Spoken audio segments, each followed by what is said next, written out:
Hello दोस्तों, मध्य प्रदेश लोक सेवा आयोग के आरक्षण संबंधी नियम क्या थे और उन संबंधित नियमों को दी गई है चुनौती। तो आज के बारे में हम मध्य प्रदेश लोक सेवा आयोग के आरक्षण से रिलेटेड सारे पॉइंट्स को जानेंगे और ये जानेंगे कि किस प्रकार आपका पेपर हो सकता है, कब हो सकता है, आरक्षण में क्या रोस्टर नियम लागू होगा।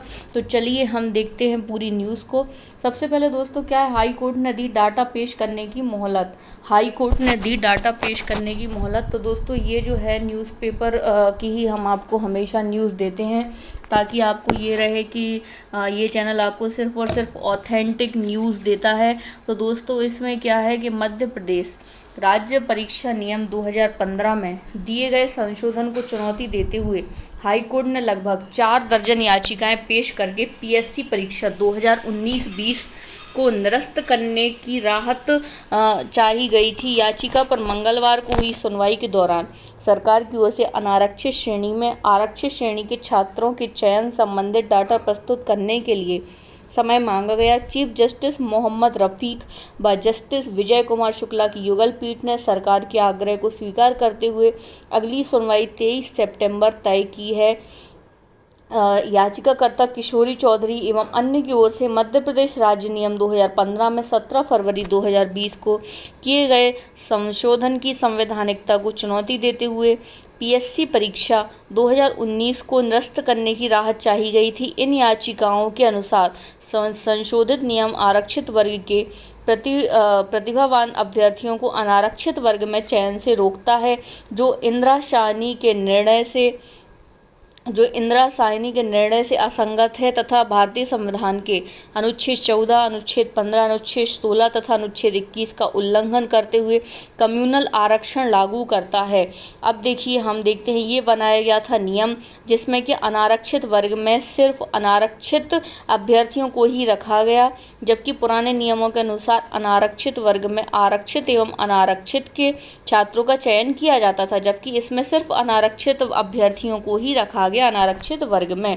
पिछली सुनवाई के दौरान युगल पीठ में अनारक्षित श्रेणी में आरहित श्रेणी के छात्रों के चयन संबंधित डाटा पेश करने के निर्देश दिए गए। इसके अलावा भर्ती के आरक्षण के प्रतिशत को भी स्पष्ट करने के निर्देश दिए गए थे। याचिका को सुनवाई के दौरान पूर्व में पारित आदेश के परिपालन के लिए समय प्रदान करने का आग्रह किया गया, जिसे युगल पीठ ने स्वीकार कर लिया।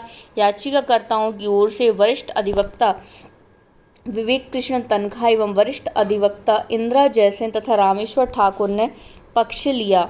और दोस्तों, इसके तहत जारी किया था विज्ञापन। लोक सेवा आयोग ने नवंबर 2019 के राज्य सेवा एवं वन सेवा के पदों के लिए विज्ञापन जारी किया था। प्रारंभिक परीक्षा जनवरी 2020 से होकर 21 दिसंबर 2020 को जारी। रिजल्ट में अनारक्षित 40%, ओबीसी 27%, SC ST 16%, ST 20% और ईडब्ल्यूएस को दिया गया था 10% आरक्षण। इस प्रकार पीएससी के द्वारा 113% आरक्षण लागू किया गया था, जिसको कि याचिकाकर्ताओं ने जो कहा है कि यह असंगत है अनुच्छेद 14, 15, 16 और 21 के तहत। अब हाई कोर्ट ने डाटा पेश करने की मोहलत दी है। इस संपूर्ण विषय पर जो है निर्णय आएगा दोस्तों 23 सितंबर को। 23 सितंबर को जब फिर से बेंच बैठेगी, तब मध्य प्रदेश लोक सेवा आयोग के आरक्षण संबंधी संशोधित नियमों को चुनौती दी गई है और इसमें 23 सितंबर को निर्णय आएगा कि परीक्षा में किस प्रकार से आरक्षण पद्धति को लागू किया जाएगा। और जब तक दोस्तों हाई कोर्ट का निर्णय नहीं आ सकता, तब तक पीएससी भी कुछ नहीं कह सकती। इसीलिए अभी तक एमपीपीएससी प्रीलिम्स का रिजल्ट भी अटका हुआ है और मुख्य परीक्षा का रिजल्ट भी, जो अगस्त में था कि अगस्त में आ जाना चाहिए, तो वो मुख्य परीक्षा का रिजल्ट भी, जिसके एग्ज़ाम मार्च में हो चुके थे, तो मुख्य परीक्षा का रिजल्ट भी अभी तक नहीं आया है। तो ये मध्य प्रदेश सरकार जो है, जब तक हाई कोर्ट का निश्चित निर्णय नहीं आ जाता कि आरक्षण किस प्रकार से देना है, तब तक फाइनल रिजल्ट नहीं दे सकती। तो अब हमें इंतज़ार करना होगा 23 सितंबर का, कि अब सरकार क्या पक्ष रखती है और उसके ऑपोजिट में जो मजिस्ट्रेट हैं, जजेस हैं, वो क्या पक्ष रखते हैं, और फिर अंत में किस तरीके से इन नियमों में संशोधन होगा। तो ये हम एक तरह से कह सकते हैं कि मध्य प्रदेश लोक सेवा आयोग ने जो है इस तरीके से 114% 113% आरक्षण लागू किया है, जो कि असंवैधानिक है, अवैधानिक है।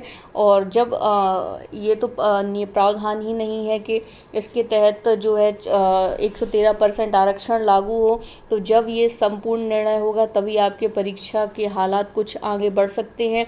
और डिसाइडेड था कि नवंबर में आपका एमपीपीएससी प्री 2021 भी होना था, लेकिन अभी सितंबर आ चुका है और अभी तक कोई नोटिफिकेशन नहीं आया है, तो संभव है कि उस परीक्षा की तिथि भी आगे बढ़ जाएगी। और मेरे अनुसार इस परीक्षा, जब एमपीपीएससी प्री 2021 की परीक्षा अगर सब कुछ ठीक रहा, तो दिसंबर में इसका नोटिफिकेशन आएगा और जनवरी या फरवरी में इसका एग्ज़ाम होगा। तो आप अभी भी आपके पास 3 से 4 महीने हैं, तो आप विनर्स एजुकेशन पॉइंट के टेलीग्राम चैनल के माध्यम से, यूट्यूब चैनल के माध्यम से आप जो है अपनी तैयारी को बेहतर बना सकते हैं। और अभी भी आपके पास समय है। जो न्यू अभ्यर्थी है, जो नए लोग तैयारी कर रहे हैं, तो वो प्लेलिस्ट में जाके प्री और मेंस के पुराने वीडियोस देख सकते हैं, उनके अकॉर्डिंग नोट्स प्रिपेयर कर सकते हैं। Thank you for watching friends.